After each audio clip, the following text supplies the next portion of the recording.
ঈদ উল ফিতরে আমরা কি করব? ঈদ উল ফিতর।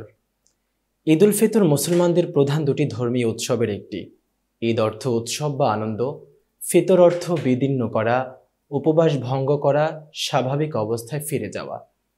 পবিত্র রমজানে মাসব্যাপী সিয়াম সাধনা ও সংযম পালনের পর শাওয়াল মাসের ১ তারিখে মুসলমানদের স্বাভাবিক কর্মজীবনে ফিরে যাওয়ার দিনটি ঈদ উল ফিতর। পবিত্র রমজানের ১ মাস কাম, ক্রোধ, লোভ, মোহ, মদ ও মাংসর্য এসব রিপুর চর্চা থেকে নিজেকে বিরত রাখার সাধনা চলে। হাদিসে ঈদ উল ফিতর হজরত মুহাম্মদ সাল্লাল্লাহু আলাইহি ওয়াসাল্লামের মদিনায় হিজরতের পরই ঈদ উল ফিতর উৎসব পালন শুরু হয়।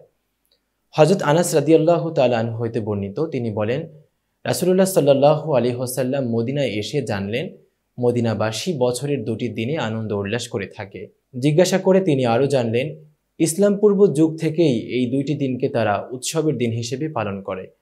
রাসূল সাল্লাল্লাহু আলাইহি ওয়াসাল্লাম তাদের বললেন, আল্লাহ তোমাদের এই ২টি দিনের বদলে উত্তম ২টি দিন দান করেছেন। দিন দুটি হল ঈদ উল আজহা ও ঈদ উল ফিতর। পবিত্র রমজানের পুরো ১ মাস রোজা এবং সংশ্লিষ্ট ইবাদত ও বিধিনিষেধ পালনের পর শাওয়াল মাসের ১ তারিখে ঈদ উৎসব পালিত হয়।